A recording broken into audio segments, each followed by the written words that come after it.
السلام علیکم، welcome to Yasmin audios novel channel. ہم آپ کو اپنے چینل میں خوش آمدید کہتے ہیں۔ آج جو ناول ہم آپ کے لیے لے کر آئے ہیں اس کا نام ہے گہری چال، تحریر عاطر شاہین، آواز عروج حیات۔ امید کرتے ہیں ہمارے ہر ناول کی طرح آپ کو یہ ناول بھی بہت پسند آئے گا۔ ہمارے ناول کو لائک، شیئر اور چینل کو سبسکرائب کرنا مت بھولیے گا۔ شکریہ۔ اسے معلوم نہیں تھا کہ نازیہ اسے یوں دھوکہ دے گی، اس سے بے وفائی کر کے، اس کی زندگی ویران کر کے اس عیاش اور آوارہ عرفان سے شادی کر لے گی۔ اگر اسے پہلے ہی معلوم ہو جاتا کہ نازیہ اسے یوں داغ مفارقت دے گی تو وہ ہرگز اس سے محبت نہ کرتا۔ مگر اب کیا ہو سکتا تھا؟ تقدیر کے فیصلے کون بدل سکتا تھا؟ طاہر کا تعلق ایک متمول گھرانے سے تھا۔ اس کے والد کا امپورٹ ایکسپورٹ کا کامیاب بزنس تھا۔ طاہر اپنے والدین کا اکلوتا بیٹا تھا۔ انتہائی وجیح اور دراز قد، گوری رنگت، خوبصورت نین نقش کا مالک تھا۔ جو لڑکی بھی اسے دیکھتی تھی ٹھنڈے سانس لے کر رہ جاتی تھی۔ بہت سی لڑکیوں نے اس سے دوستی بڑھانے کی کوشش کی تھی، مگر وہ ایسا نوجوان نہ تھا جو بیک وقت بہت ساری لڑکیوں کو محبت کے جال میں پھانس لیتا۔ وہ اپنے والدین کے ساتھ آسودہ حال زندگی گزار رہا تھا کہ اچانک ہی طاہر کے والد کو دل کا دورہ پڑا اور وہ اس جہان فانی سے کوچ کر گئے۔ اس کی والدہ طاہر کے والد کی اچانک ناگہانی موت کا صدمہ برداشت نہ کر سکیں اور وہ بھی بستر سے جا لگیں۔ چند مہینوں کے بعد وہ بھی وفات پا گئیں۔ اپنے والدین کی وفات کے بعد طاہر اب اس بھری دنیا میں اکیلا رہ گیا تھا۔ اس نے خود کو سنبھالا اور یہ جان گسل صدمہ برداشت کرنے کے لیے اپنے اندر ہمت پیدا کرنے لگا۔ اپنے والد کی موت کے بعد سارا بزنس اس نے سنبھال لیا تھا۔ نازیہ اس کے کالج کے زمانے کی کلاس فیلو تھی۔ وہ ایک غریب گھرانے سے تعلق رکھتی تھی۔ وہ طاہر کی کمپنی میں جاب کے لیے آئی تھی۔ اسے معلوم نہیں تھا کہ وہ جس کمپنی میں جاب کے لیے اپلائی کر رہی ہے اس کمپنی کا مالک اس کے کالج کا کلاس فیلو طاہر ہوگا۔ نازیہ اتنی خوبصورت تو نہ تھی مگر قبول صورت ضرور تھی۔ اس کا رنگ سانولا اور نین نقش غضب کے تھے۔ طاہر سے اس کی ملاقات پورے 1.5 سال بعد ہو رہی تھی۔ اس تھوڑے عرصے میں نازیہ کے حسن میں غیر معمولی اضافہ ہو گیا تھا۔ وہ اب اتنی پرکشش اور جاذب نظر تھی کہ طاہر کے پورے وجود پر سرشاری کی کیفیت طاری رہنے لگی اور بے اختیار ہی وہ اس کی طرف جھکتا چلا گیا۔ اسے نازیہ سے شدید محبت ہو گئی تھی اور اس نے اپنی اس خاموش محبت کا اظہار کئی بار کرنا چاہا تھا، مگر ہر بار زبان اس کا ساتھ چھوڑ جاتی تھی۔ طاہر نے بھی یہ فیصلہ کر لیا تھا کہ وہ نازیہ سے اپنی محبت کا اظہار ضرور کرے گا اور اس سے شادی کی بات کرے گا۔ اس نے کئی بار نازیہ کی آنکھوں میں اپنے لیے پسندیدگی کے آثار دیکھے تھے۔ اسے یقین تھا کہ وہ اسے ضرور پسند کرے گی۔ دفتر میں اس کا اور نازیہ کا رشتہ باس اور ماتحت کا تھا۔ وہ طاہر کو سر کہہ کر مخاطب کرتی تھی۔ طاہر جانتا تھا کہ دفتر میں نازیہ سے اظہار محبت کرنا درست نہیں ہے۔ ایک دن شام کی چائے پر اس نے نازیہ کو دعوت دے ڈالی اور نازیہ نے بھی طاہر کی دعوت بخوشی قبول کر لی تھی۔ اسی دن طاہر نے اپنے اندر ہمت پیدا کر کے اپنی محبت چاہت کا اظہار بھی کر دیا۔ نازیہ بھی طاہر کو دل ہی دل میں چاہتی تھی، لہٰذا اس نے طاہر کی محبت کا جواب مثبت انداز میں دیا اور یوں وہ محبت کی سرشاری میں ڈوبتے چلے گئے۔ ان کی محبت کو 1 سال ہو چکا تھا مگر طاہر شادی کی بات زبان پہ نہ لا سکا۔ اس نے یہی سوچا تھا کہ نازیہ کی والدہ اس بارے میں اس سے بات کریں گی تو وہ بھی بات کرے گا۔ ایک دن آفس سے گھر جاتے ہوئے اچانک اس کی نظر نازیہ پر پڑ گئی۔ اس نے بے اختیار کار روک دی اور نازیہ کی طرف دیکھنے لگا۔ نازیہ عرفان کے ساتھ ایک کولڈ اسپاٹ پر موجود تھی اور دونوں ہنس ہنس کر ایک دوسرے کے ساتھ باتیں بھی کر رہے تھے۔ وہ جوس بھی پی رہے تھے۔ یہ دیکھ کر طاہر کے وجود میں آگ سی لگ گئی۔ اسے نازیہ کا ہنس ہنس کر عرفان سے باتیں کرنا بہت برا لگ رہا تھا۔ وہ عرفان کو اچھی طرح جانتا تھا۔ وہ ایک عیاش اور آوارہ قسم کا نوجوان تھا۔ وہ اس کے کالج کے زمانے کا دوست تھا اور کئی سالوں کے بعد طاہر اس کی شکل دیکھ رہا تھا۔ طاہر یہ بھی جانتا تھا کہ عرفان نے کتنی لڑکیوں کے ساتھ فلرٹ کیا ہے اور ان کی زندگی برباد کی ہے، لیکن شاید نازیہ عرفان کے بارے میں نہیں جانتی تھی، اور اگر وہ اس کے بارے میں جانتی تھی تو پھر وہ کیوں اس سے مل رہی تھی؟ ان دونوں کا آپس میں کیا تعلق ہو سکتا ہے؟ اسے وہ منظر اس قدر برا لگا تھا کہ رات کو وہ ٹھیک طرح سے سو بھی نہیں سکا۔ ساری رات اس نے سوتے جاگتے میں گزاری تھی۔ صبح بیدار ہوا تو اس کی آنکھیں سرخ تھیں۔ وہ اپنے سر میں ہلکا ہلکا درد بھی محسوس کر رہا تھا۔ اس نے ہلکا پھلکا ناشتہ کیا اور دفتر روانہ ہو گیا۔ سارا راستہ وہ گزشتہ واقعہ کے بارے میں ہی سوچتا رہا تھا۔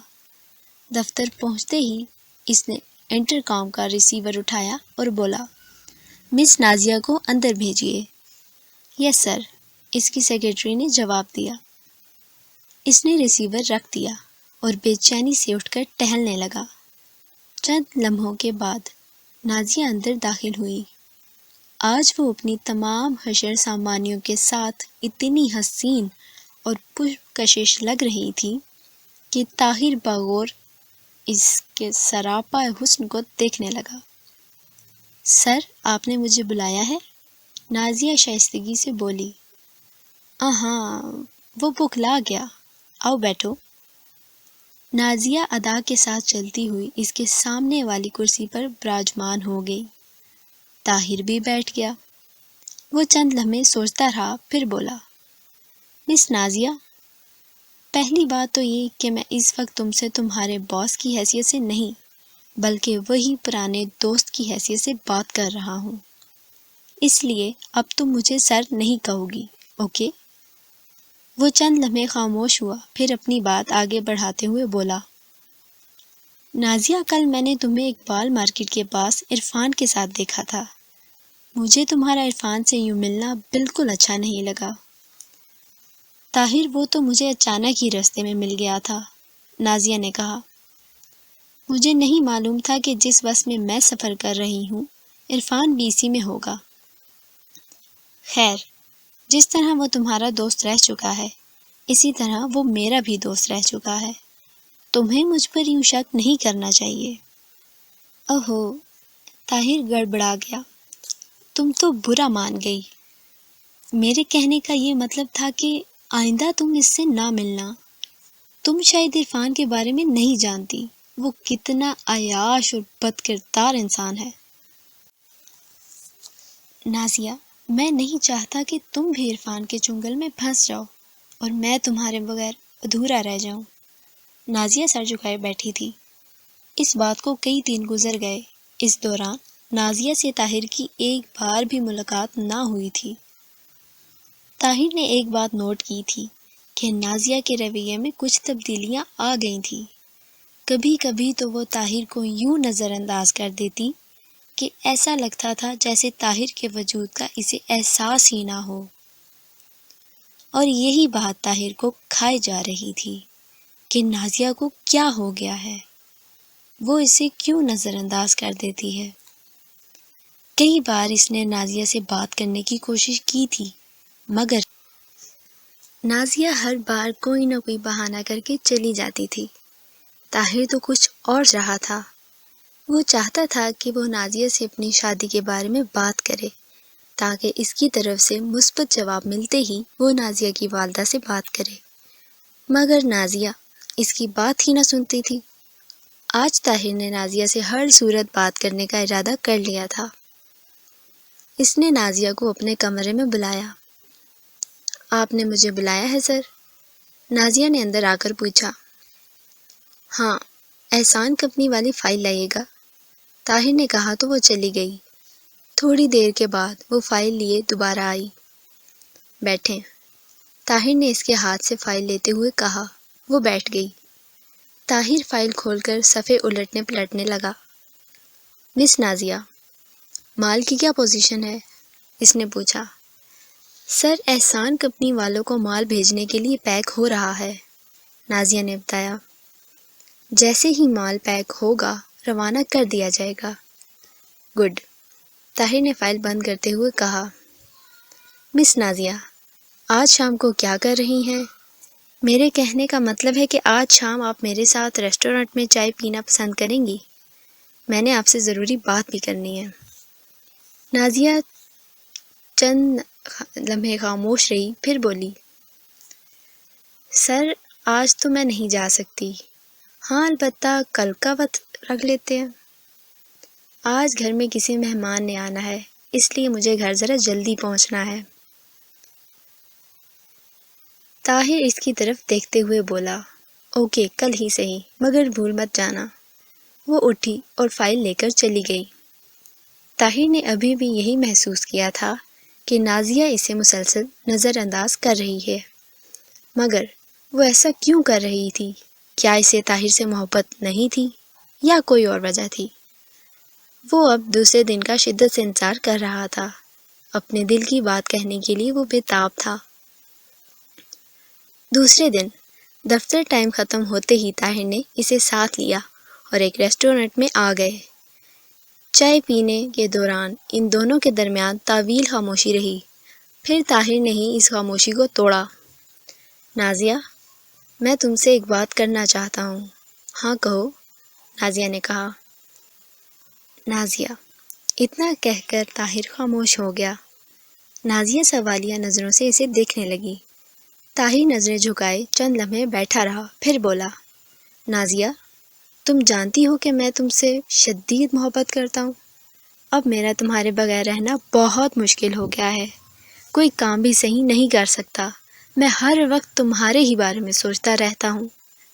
پھر اسے خاموش دیکھ کر نازیہ نے بات مزید آگے بڑھائی۔ میں تم سے شادی کرنا چاہتا ہوں نازیہ، طاہر نے بمشکل کہا۔ کیا تم اس کے لیے تیار ہو؟ اتنی سی بات کہنے کے لیے تم گھبرا رہے تھے، نازیہ ہنس کر بولی۔ اس کا مطلب ہے کہ تم، طاہر نے خاموشی سے کہنا چاہا۔ نہیں طاہر، نازیہ نے اس کی بات کاٹ دی۔ طاہر حیرانگی سے اسے تکنے لگا۔ طاہر، نازیہ کپ رکھتے ہوئے بولی، مجھے بہت افسوس کے ساتھ یہ کہنا پڑ رہا ہے کہ میں تم سے شادی نہیں کر سکتی۔ طاہر کو اپنی سماعت پر یقین نہیں آ رہا تھا۔ تم کہنا کیا چاہتی ہو؟ طاہر لرزہ خیز آواز میں بولا۔ آخر اس کی کوئی وجہ بھی تو ہوگی۔ کیا تم مجھ سے محبت نہیں کرتی؟ میں تم سے محبت اب بھی کرتی ہوں طاہر، نازیہ نے گمبھیر لہجے میں کہا، مگر میری ایک مجبوری ہے۔ ایسی کون سی مجبوری ہے جو ہمارے راستے میں دیوار ثابت ہو رہی ہے؟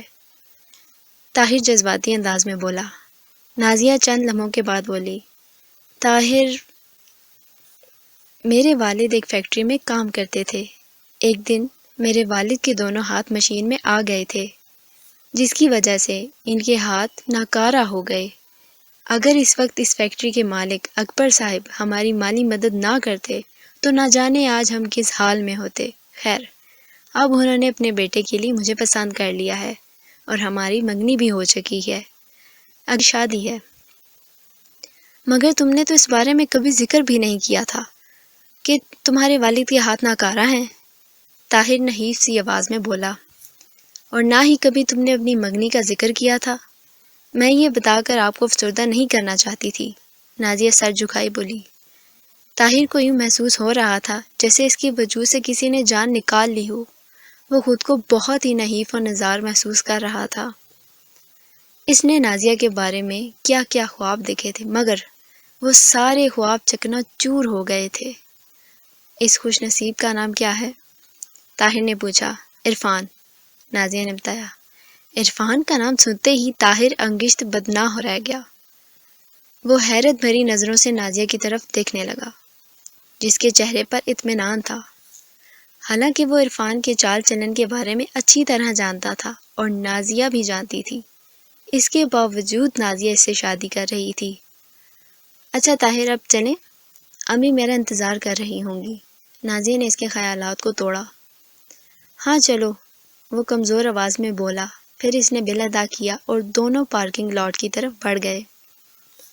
مسلسل 4 دن سے نازیہ دفتر نہیں آ رہی تھی۔ 5ویں دن اس نے دفتر میں قدم رکھا تو وہ دم بخود رہ گیا۔ نازیہ بہت تبدیل ہو چکی تھی، اس کے بناؤ سنگھار اور کپڑوں میں تبدیلی آ گئی تھی۔ نازیہ نے ہی طاہر کو بتایا تھا کہ اس کی عرفان کے ساتھ شادی ہو گئی ہے اور وہ یہ نوکری چھوڑ رہی ہے۔ وہ نوکری چھوڑ کر جا چکی تھی اور طاہر اس کی جدائی کی آگ میں جل رہا تھا۔ اسے نازیہ سے شدید محبت تھی، مگر اس سے کیا معلوم تھا کہ جس سے وہ اتنی محبت کرتا ہے وہ اس کی محبت کی قدر بھی نہ کرے گی اور اپنے باپ کے اوپر کیے گئے احسانوں کے آگے سر تسلیم خم کرے گی۔ وہ ہر وقت نازیہ کے بارے میں ہی سوچتا رہتا۔ اس کا دل اتنا ملول ہو چکا تھا کہ ایک دن اس نے دل برداشتہ ہو کر لندن جانے کا فیصلہ کر لیا۔ لندن میں اس نے اپنا ذاتی بزنس شروع کیا اور نازیہ کو بھولنے کی کوشش کرنے لگا۔ پورے 2 سال اس نے لندن میں گزارے، پھر وہ پاکستان آ گیا۔ وہ یہاں اپنی ساری جائیداد فروخت کر کے مستقل لندن میں رہائش رکھنا چاہتا تھا۔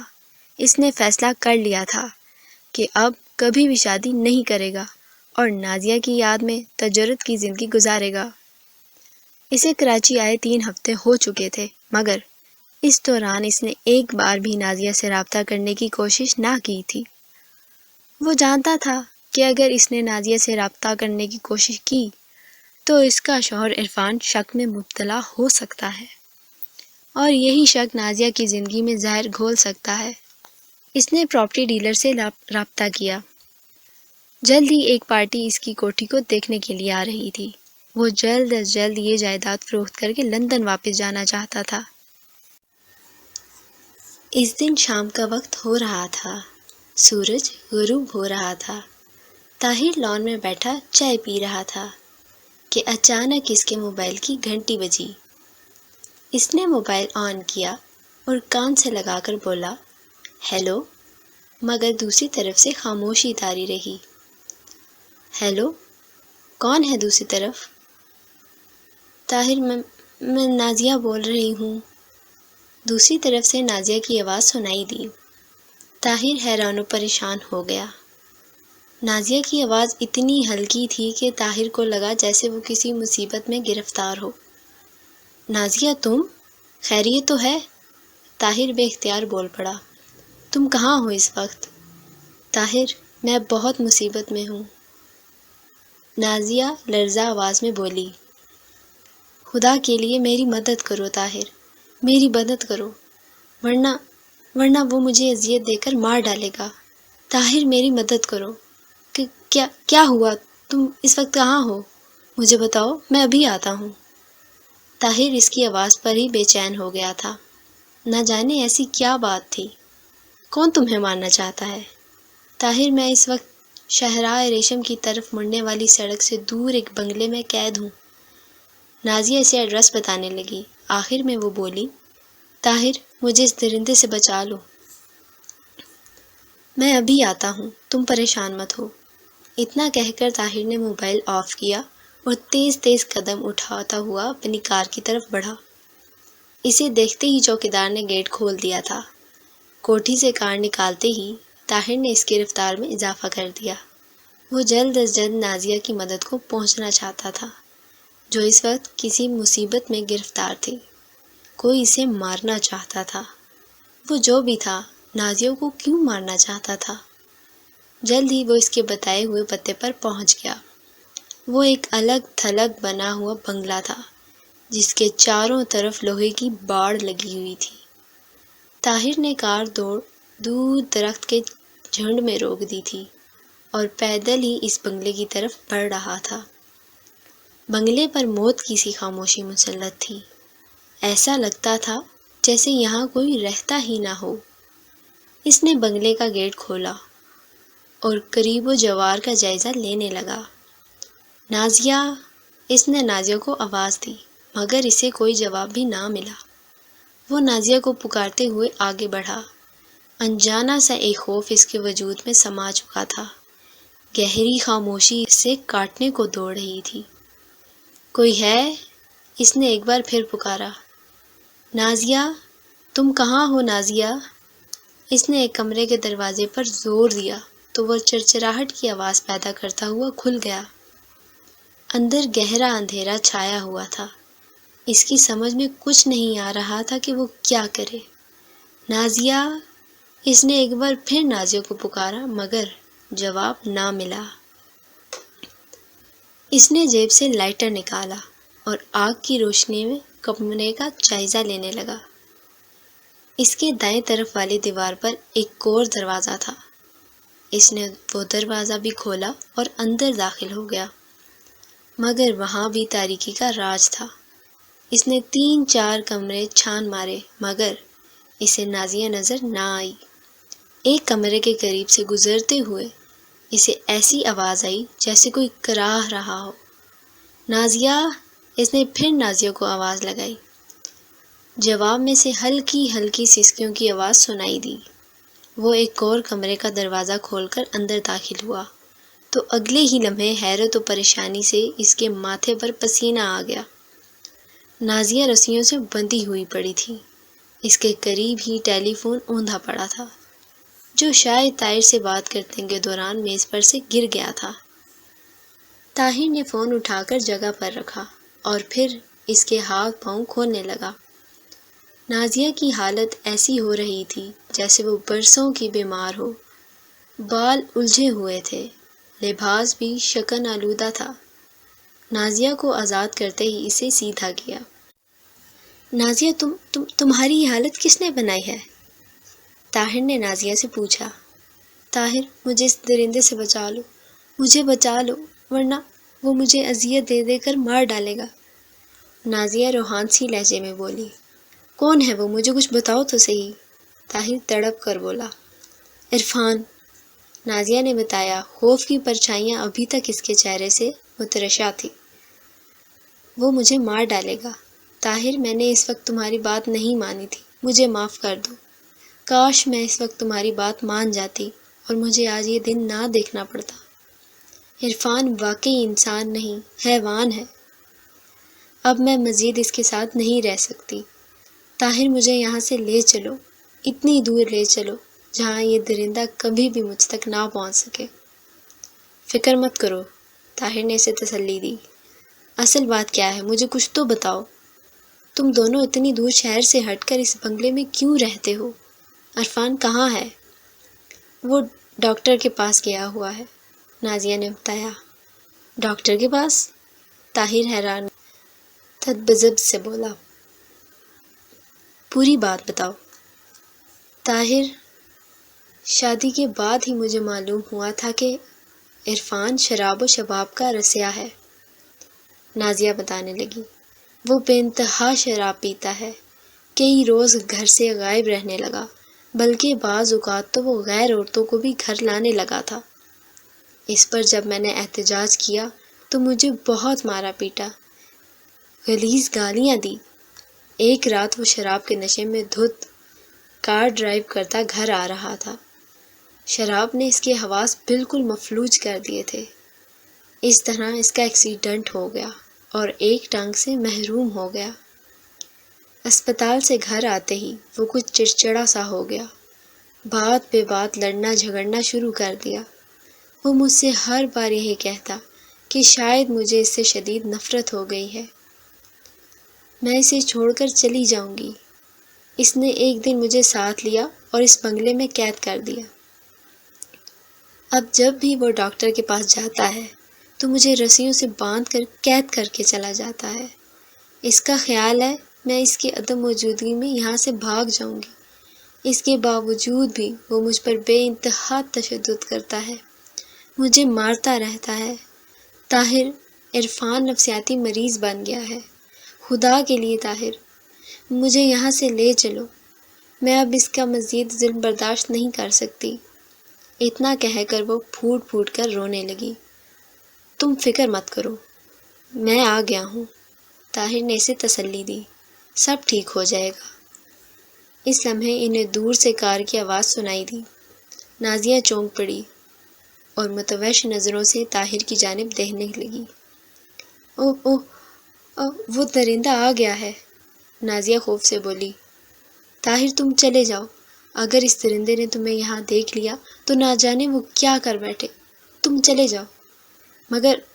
مگر میں تمہیں اب اکیلا کیسے چھوڑ دوں؟ میں تمہیں ساتھ لے کر ہی جاؤں گا، طاہر نے تیز لہجے میں کہا۔ اگلے ہی لمحے اسے بنگلے کے فرش پر بیساکھی کی کھٹ کھٹ کی آواز سنائی دی۔ اس وقت تم چلے جاؤ، میں تمہیں پھر فون کر کے بلاؤں گی، نازیہ ڈرتے ہوئے بولی۔ جاؤ طاہر، وہ آ رہا ہے، جاؤ۔ اگلے ہی لمحے طاہر اٹھا اور کمرے سے باہر نکلتا چلا گیا۔ اس دن سے طاہر بے چین تھا، جس دن سے وہ نازیہ سے مل کر آیا تھا۔ نازیہ کی بری حالت نے اس میں اضطراری کیفیت پیدا کر دی تھی۔ 6 دن ہو چکے تھے مگر ابھی تک نازیہ نے طاہر سے رابطہ نہیں کیا تھا۔ انجانے وسوسے طاہر کو پریشان کیے ہوئے تھے کہ کہیں عرفان کو طاہر کی آمد کا پتہ نہ چل گیا ہو، اس نے نازیہ پر تشدد نہ کیا ہو۔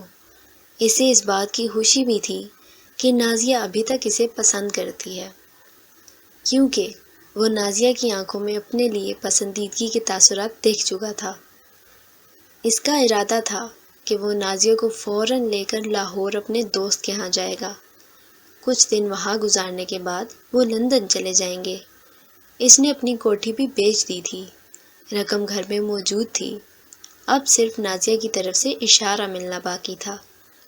اس دن دوپہر کو وہ کمرے میں بیٹھا نازیہ کے بارے میں ہی سوچ رہا تھا کہ اسی وقت اس کے موبائل کی گھنٹی بج اٹھی۔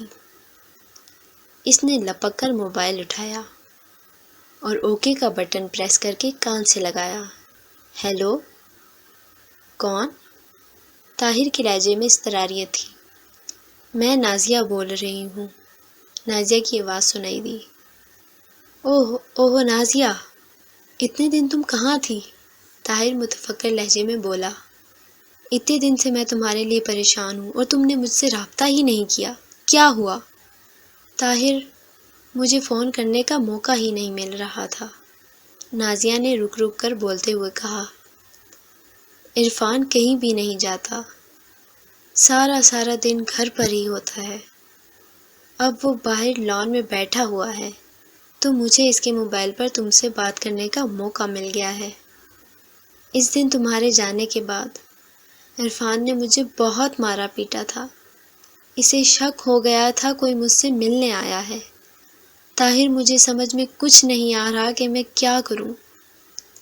ہمت ہارنے کی بجائے حالات کا مقابلہ کرو، طاہر نے کہا۔ میں نے سب انتظام کر لیا ہے، اب تمہیں لینا باقی ہے۔ تم مجھے بتاؤ کہ میں کب آؤں، میں تمہیں لے کر سیدھا لاہور جاؤں گا، اس کے بعد ہم لندن چلے جائیں گے۔ کیا تم نے اپنی کوٹھی بیچ دی؟ نازیہ نے حیرانگی سے پوچھا۔ ہاں، رقم اس وقت میرے پاس موجود ہے، طاہر نے کہا۔ تم نے بتایا نہیں کہ میں کب آؤں۔ سنو، عرفان کو پرسوں ڈاکٹر کے پاس جانا ہے، نازیہ بتانے لگی۔ تم پرسوں ٹھیک 12 بجے آ جانا، میں تیار رہوں گی، ہم وہیں سے ہی نکل چلیں گے۔ سنو، عرفان اندر آ رہا ہے، تم پرسوں آ جانا، اوکے، گڈ بائے۔ اتنا کہہ کر نازیہ نے رابطہ توڑ دیا۔ طاہر نے موبائل آف کر کے رکھ دیا اور پرسوں کے بارے میں سوچنے لگا۔ مقررہ دن وہ ٹھیک 11 بجے تیار ہو کر نکلا اور نازیہ کے بنگلے کی طرف روانہ ہو گیا۔ اس کے پاس اس وقت 80 لاکھ روپے موجود تھے۔ 12 بجے سے 10 منٹ پہلے ہی وہ نازیہ کے بنگلے میں پہنچ گیا اور رقم سے بھرا بریف کیس اس نے کار کی پچھلی نشست پر رکھا ہوا تھا۔ اس نے کار سے نکلتے ہی نازیہ کو آواز دینا شروع کر دی۔ نازیہ کمرے میں موجود تھی، وہ اس وقت سراپا قیامت بنی ہوئی تھی۔ چلو نکل چلیں، طاہر نے اس سے کہا۔ چلتے ہیں طاہر، نازیہ نے کہا، کہیں عرفان نہ آ جائے۔ طاہر نے بے چینی سے کہا۔ بے فکر رہو، شام سے پہلے وہ نہیں آتا۔ نازیہ نے کہا۔ تم بیٹھو، میں تمہارے لیے چائے لاتی ہوں۔ اتنا کہہ کر نازیہ کچن میں چلی گئی، جبکہ طاہر قریب و جوار کا جائزہ لینے لگا۔ اسے ابھی تک عرفان کا خطرہ کھائے جا رہا تھا کہ وہ اچانک کہیں سے ٹپک نہ پڑے۔ ٹہلتے ٹہلتے وہ ایک تصویر کے پاس رک گیا جو دیوار کے ساتھ پینٹ کی گئی تھی۔ وہ تصویر دیکھنے میں اتنا مگن تھا کہ اسے احساس ہی نہ ہو سکا کہ کوئی اس کے پیچھے پہنچ چکا ہے۔ اس سے پہلے کہ وہ مڑتا، ایک ٹھنڈی نال اس کی گردن کے ساتھ آ لگی۔ طاہر نے خوف و تجسس سے پیچھے مڑنا چاہا۔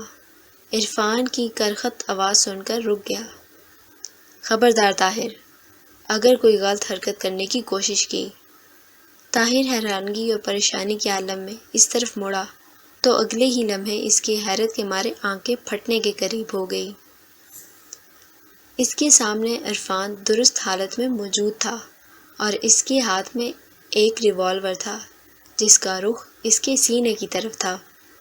اس کے ساتھ ہی نازیہ بھی کھڑی تھی جس کے ہاتھ میں اس کا رقم سے بھرا بریف کیس تھا۔ ان دونوں کے چہروں پر مکر و مسکراہٹ رینگ رہی تھی۔ نازیہ تم؟ آواز طاہر کے حلق میں پھنس گئی۔ یہ سب کیا ہے؟ میں تمہیں بتاتا ہوں طاہر، عرفان نے کہا۔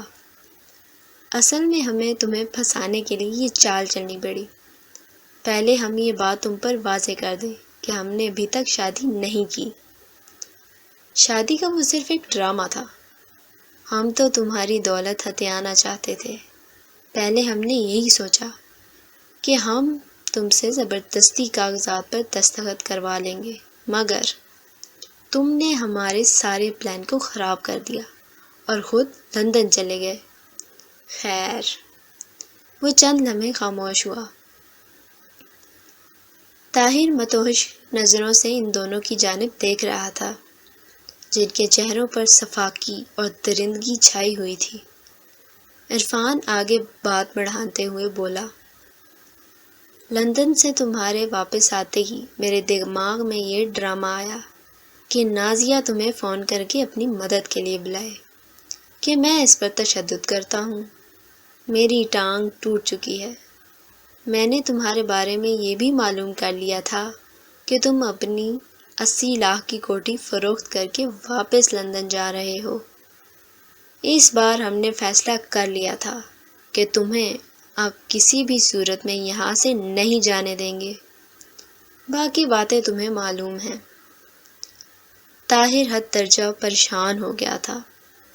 اس پر عجیب سی کیفیت طاری تھی۔ ان دونوں نے اسے پھانسنے کے لیے بہت گہری چال چلی تھی اور وہ بھی ان کی چال میں پھنستا چلا گیا۔ نازیہ، میں تمہیں نہیں چھوڑوں گا، طاہر غصیلے لہجے میں بولا۔ تم دونوں مجھے میری رقم واپس کر دو، ورنہ کیا؟ عرفان مضحکہ خیز لہجے میں بولا۔ تم ہمارا کچھ بھی نہیں بگاڑ سکتے۔ ہم تمہیں ختم کر کے یہاں سے چلے جائیں گے اور کسی کو تمہاری لاش کا پتہ بھی نہ چل سکے گا۔ اس سے پہلے کہ طاہر مزید کچھ کہتا، عرفان ٹریگر دباتا چلا گیا اور طاہر ماہی بے آب کی مانند تڑپتا ہوا نیچے گرا اور چند لمحوں کے بعد ہی ختم ہو گیا۔ ان دونوں کے چہروں پر فاتحانہ مسکراہٹ تھی۔ 40 لاکھ روپے آپس میں بانٹ لیتے ہیں، نازیہ نے کہا۔ ہمارا پلان 100% کامیاب رہا ہے۔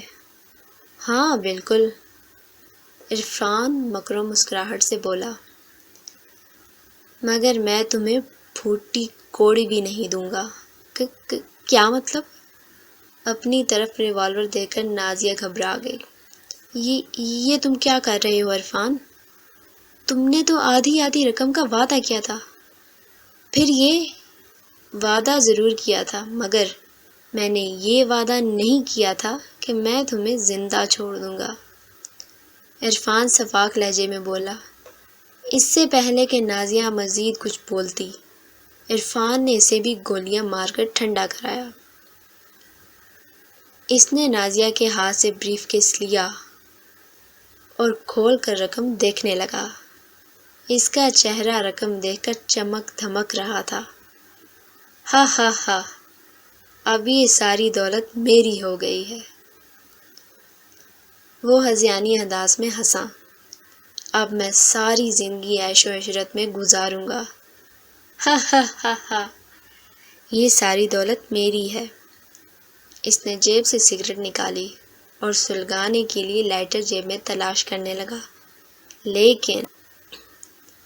لیکن اس کا لائٹر کہیں گر گیا تھا۔ وہ کچن کی طرف بڑھا۔ اس نے سگریٹ ہونٹوں میں دبائی اور ماچس اٹھا کر جیسے ہی اس نے تیلی جلائی، ایک لرزہ خیز دھماکہ ہوا، جیسے زلزلہ آ گیا ہو۔ اس کے جسم کو آگ لگ گئی تھی، پورا جسم آگ میں جل گیا تھا۔ وہ پاگلوں کی مانند چیخنے چلانے لگا۔ چند لمحوں کے بعد ہی اس کا جسم جل کر کوئلہ بن چکا تھا۔ اس کا لائٹر نازیہ نے کہیں پھینک دیا تھا اور اس نے جان بوجھ کر گیس کھول دی تھی۔ اس کا پلان تھا کہ جب عرفان کو لائٹر نہیں ملے گا تو وہ کچن میں ماچس سے سگریٹ جلائے گا تو اس کے ساتھ وہ بھی آگ میں جل جائے گا اور طاہر کی دولت صرف اور صرف اس کی ہو جائے گی۔ یہ ناول اپنے اختتام کو پہنچا۔ ہم امید کرتے ہیں کہ آپ کو ہمارا یہ ناول بھی بہت پسند آیا ہوگا۔ اپنی رائے اور پسند کا اظہار کرنے کے لیے ناول کو لائک کریں، شیئر کریں اور کمنٹ سیکشن میں اپنے خیالات کا اظہار کریں۔ شکریہ۔ So dear listeners, like, share, subscribe and press the bell icon for latest updates, and also suggest your favorite novel in comment section below. Thank you.